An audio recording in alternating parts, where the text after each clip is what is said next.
إنما يخشى الله من عباده العلماء.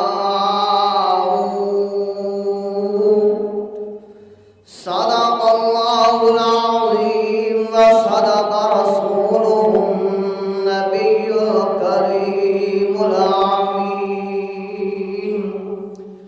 قال النبي صلى الله عليه وسلم